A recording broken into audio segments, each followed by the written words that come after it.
right, so we are on our way to the airport. Today's the big day. It's the big day. We're taking the 206 up to Birchwood. It's gonna live there this winter, and we're getting the 170 ready. Load it all up, get all the camera gear on it. Steph's gonna fly the 206. I'll drive up there and go get her, and then I'll get all the camera gear ready while you're up there. Sounds good. And then we will do a little test flight, make sure the 170 is all good to go. Yeah. And head out of here for Valdez. I'm John from Fly 8 Mike Alpha, CFI turned airline pilot turned back to CFI. Come along on my journey, flying Alaska to Florida and beyond.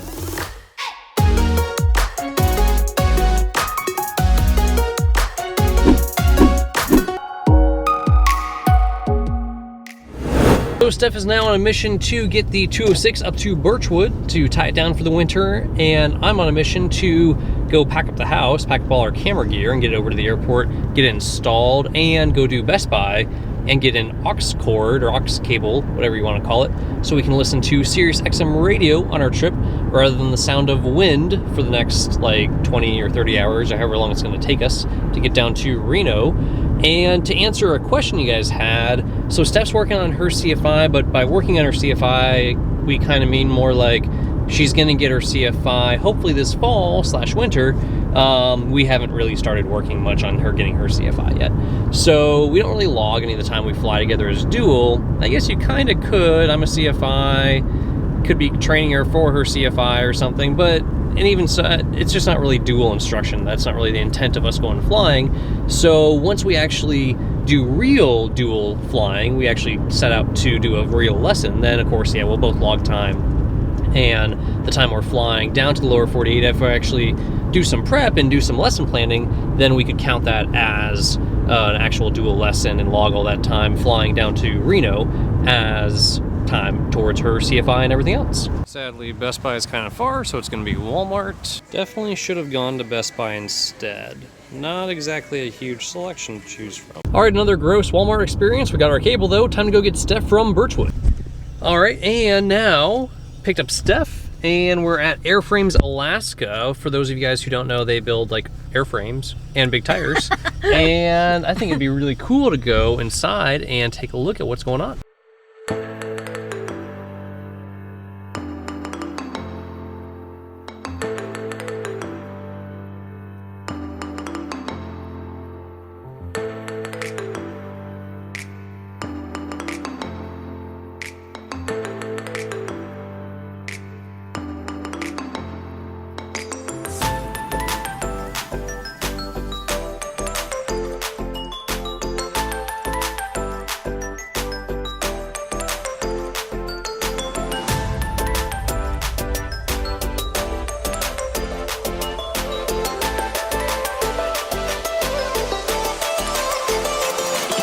All right, here with Chris from Alaska Airframes, and he's going to show us around the shop. If you guys are looking for a big set of tires, this is the place you come to. They've got everything you could ever want.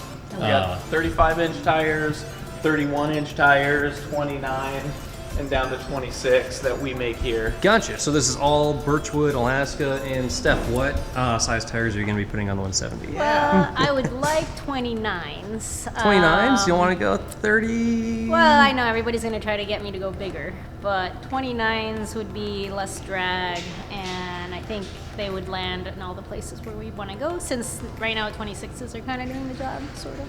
Yeah. But what do you recommend for a 170? For a 170, I think 29s are a good tire. I really want the 35s right there. That's what I want.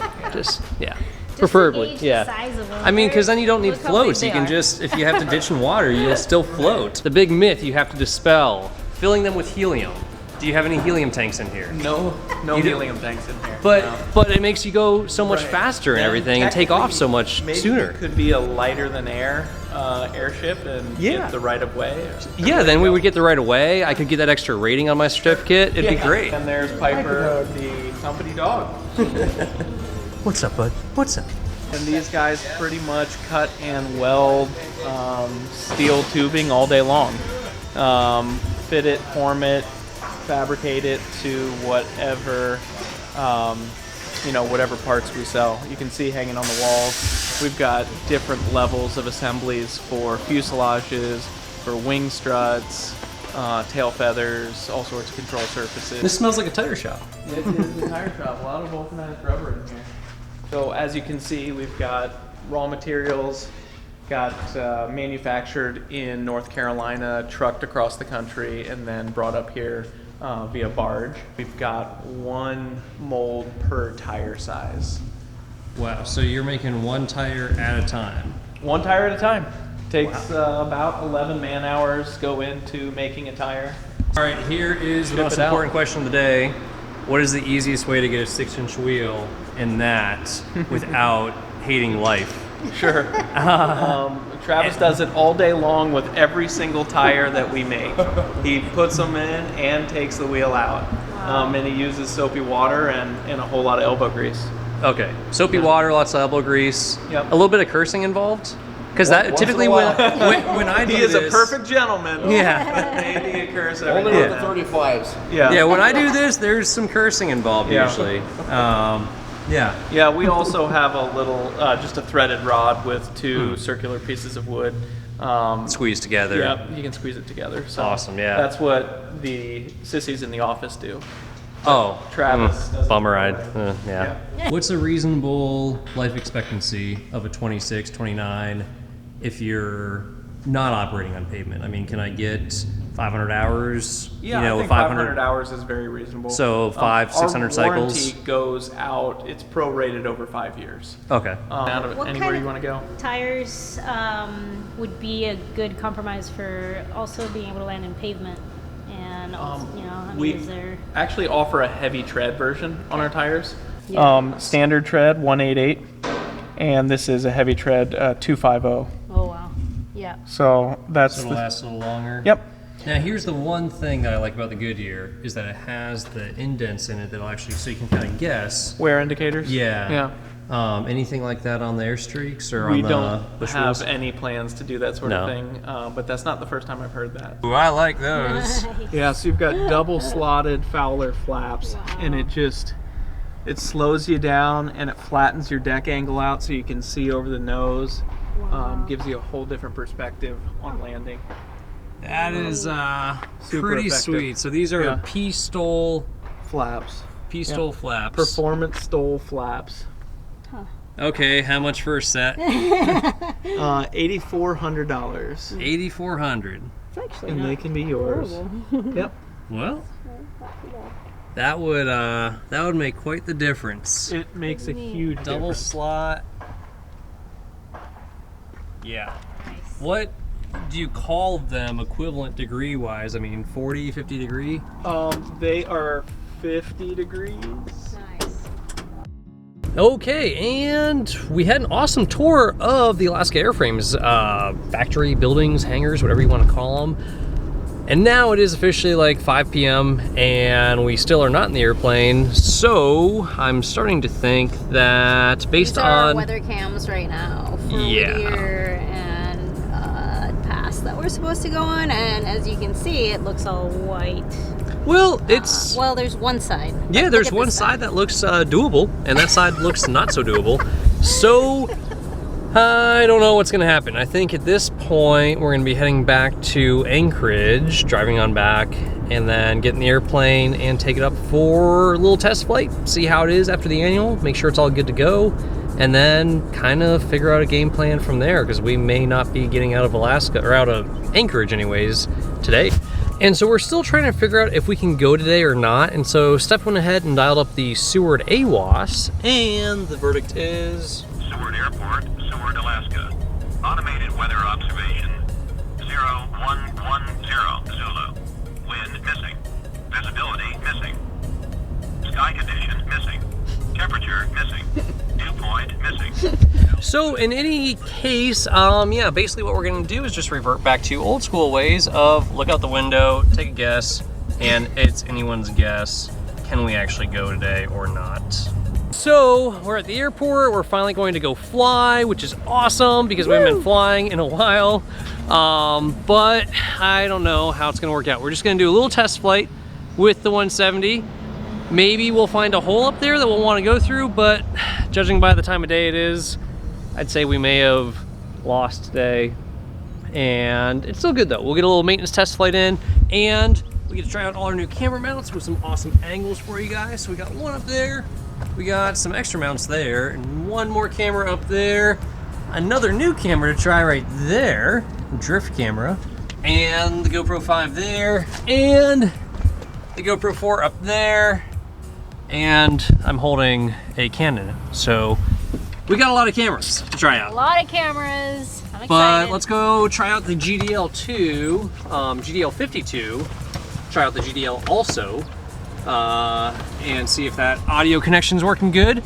So let's finally go fly the airplane. Clear prop.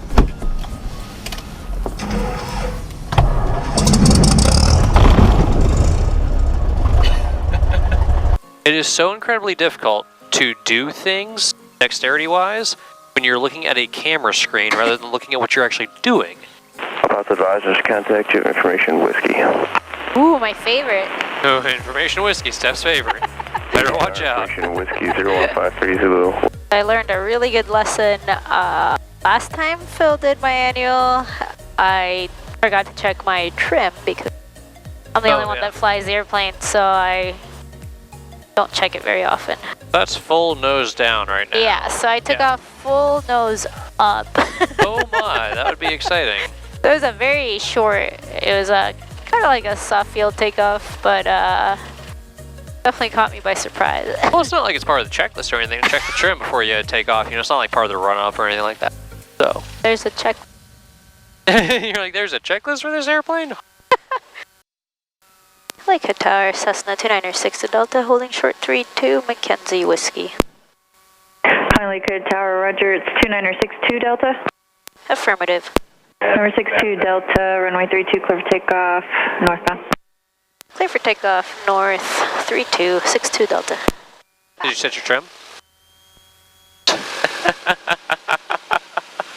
Man, those checklists. Ooh! If only they had a device that you could use to remind you of what you had to do before taking off safely. If only somebody had written that thing down like on a piece of paper. That would be amazing. You could make millions, John. I know, what a novel idea. Oh, you can smell the oil burning off. Oh, you did spill some oil on that oil change, I think, Steph. Is that what that is? Liquid Tower, good afternoon. Cessna 42916. We got whiskey, southbound departure. I want to the- whiskey. We know. Oh man, it's rough. As long as it's nothing Oh no. else. You'll find out when you land, you'll be able to look at the belly. That's a nice thing why you always want to clean the belly on the annual so you can come back and see if you got any new leaks, any new dirt and stuff. Yeah. Gosh, it's tempting to go out west, but I think the test flight idea is probably satisfactory for tonight. We could go land at Goose Bay if you want. Go back to my training grounds. Oh yeah. It's always fun to go back to the Within Anchorage airports Tower, that runway 33. you trained at and you That I landed at used when you to. were a student. Bounce around like crazy and yeah. Kilo, Liquid Tower, This is runway one of 32, those. clear for takeoff, northbound. Clear for takeoff. We've all 32, got 02. those. And not to say that I won't bounce this time. I mean, you never know. Oh yeah.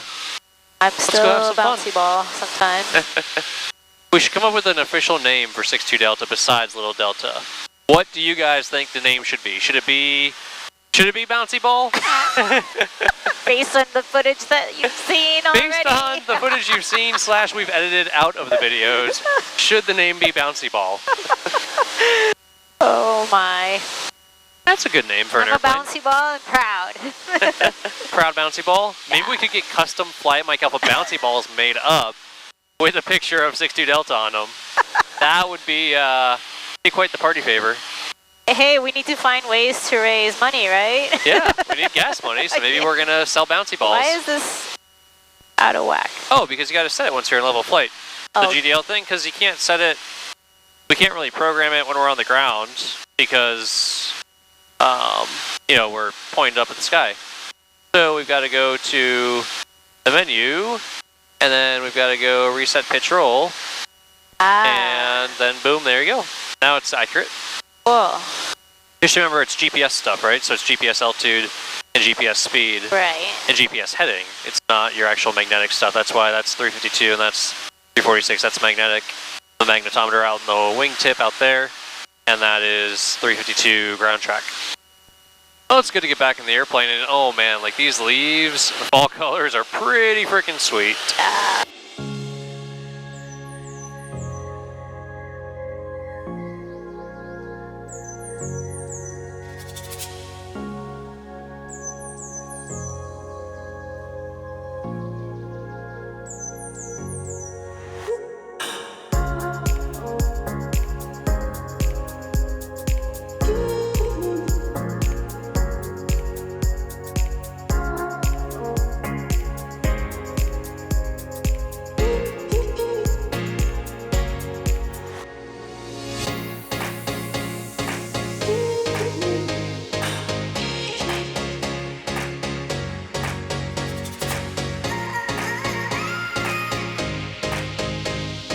Goose Bay traffic, 6 to Delta, 2 mile final, runway 8, Goose Bay. Ooh, nice and close to those trees.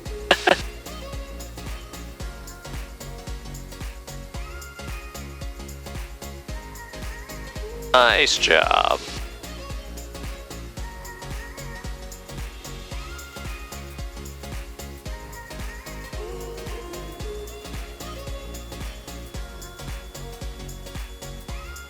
Woohoo! Oh wow, I know how to do a touch and go. Are you impressed or what? Yeah, that was good. I was impressed with how comfortable you were being nice and close to those trees. Want to let me wrap around for a 180 and try it the other way? Yeah, I think we had a slight tailwind there. Ooh. Your controls? My controls, almost, yeah, And my it'll controls. be runway 25. Runway 25. I'll let you make all the radio calls. I'm just gonna Okay. fly. Flying is fun. A nice little practice strip, huh? Oh yeah, beautiful practice trip. I mean, I may change my opinion if I bounce the crap out of this landing. Terrible strip, it's awful. Who would ever come here? Makes you bounce so much. Yeah, it's totally the strip's fault. All right, do I remember how to do this? Good question. Good question to ask now, right? Luckily, we have 2,000 feet, so Yep, 2,000 feet to figure it out. it's a long ways. Woohoo! Man, it just feels so crazy slow. Nuts. Should I make it a touch and go? 2.3 for Whatever you want. Yeah, we got room. Oh, son of a... I hate that. What? My seat slid back about an inch and it makes it a problem, but we're good. Just be ready to take the controls if I go flying backwards. Roger. Oh, we gotta get a little seat stop for me in Showing there. it as paved on the thing. It's showing a center line, and you were left of the center line, by the way. I was left of center line according to the synthetic vision? Yep. Oh, man. On Uh-oh. this paved runway. I'm gonna have to work on that. Oh, I wonder if the guy... Okay, so one of our viewers that does all our flights on the sim, Yeah. I wonder if it will show Goose Bay as a paved runway. Oh, we'll have to have them try it out. So Goose Bay, what's the identifier for it? Zulu 40s, yeah, Zulu 40? Zulu 40. Man, what's the point of landing on a gravel strip with synthetic vision if it's going to ruin it and tell you you're left of center line? That's the whole point of having a gravel strip is there's no center line. It's like when student pilots look at a runway, instead of seeing a normal runway, they see this. All right, so what did we decide? That the one thing that you're going to work on this week is landing on center line, and the one thing I'm going to work on this week is landing or actually plan to land instead of floating for 500 feet? Okay, sounds good. All right. The GDL 52 is going to be judging you on this one. GDL does not lie. 6 at Delta, short final 25, Goose Bay, touch and go. Oh my, that was... Wherever it determines the center line to so-called B. Pretty darn close center line. Oh yeah? Yep. According to this, you're a little right of it. Not that you can really tell looking out the window. At all. Okay, it's not fair to have, to be judging each other on whether we're landing on center line or not when there is no center line. I will save judgment for you, and you do the same for me. for when there is actually a physical line to land on.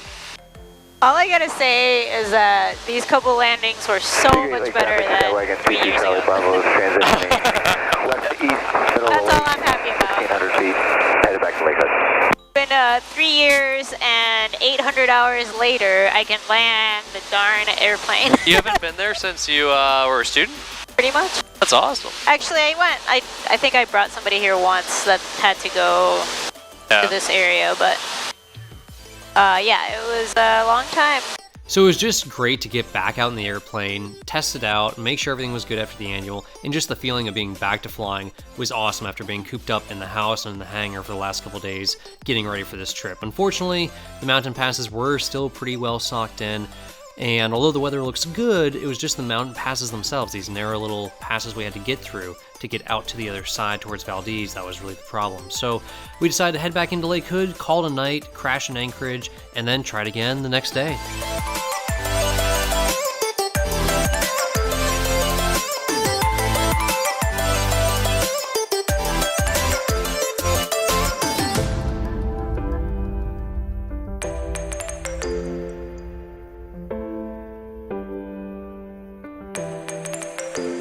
But look how cool. Oh man, yeah. Should be getting a picture. Okay, at least we got cameras on it. Yeah, you should be flying in the airplane. One of us you flies see the that? airplane and one of us takes pictures. Did you That was see how the I deal. resisted that urge, and it was so hard for me. Like Great aeronautical decision making. It was very, very difficult. Excellent aeronautical decision making. Because I just saw that picture in my mind, and I'm like, wow, that'd be so cool. All right, Picasso, fly the airplane. Van Gogh.